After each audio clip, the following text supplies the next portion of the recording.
მომდევნო რამდენიმე დღეში დააკავებენ ჰაკიმ ფაშა ირაკლი ღარიბაშვილს, ამბობს თინა ბოკუჩავა. ერთიანობა ნაციონალური მოძრაობის თავმჯდომარის თქმით, ივანიშვილს ეშინია კომპრომატების, რომლის გამოქვეყნებაც ირაკლი ღარიბაშვილს შეუძლია.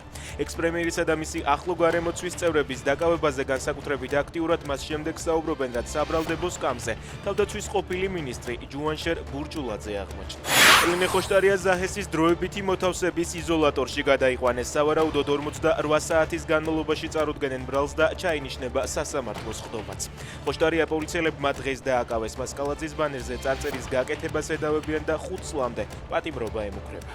კოალიციაცულებისთვის 4-დან 4 ლიდერი ციხეშია. ბრძოლა არ შეწყდება, დააკავებთ ერთს, ბრძოლის დროშას აიღებს მეორე. ეს არ არის პარტიული ბრძოლა. ეს არის ქართველი ხალხის საერთო სახალხო ბრძოლა საქართველოს გარუსების წინააღმდეგ. კოალიციამცულებისთვის ელენე ხოშტარიას დაკავების შემდეგ განცხადება გააკეთა.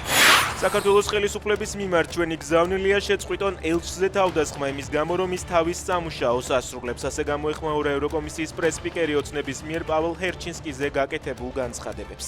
ეს თავდასხმა კიდევ ერთხელ აჩვენებს, რომ ეს არის დამახინჯება იმისა, რაც რეალურად ხდება ადგილზე. უდანაშაულო დემონსტრანტების, სამოქალაქო საზოგადოებისა და პოლიტიკოსების წინააღმდეგ რეპრესია და ძალადობა, აღნიშნა ანიტა ჰიპერი.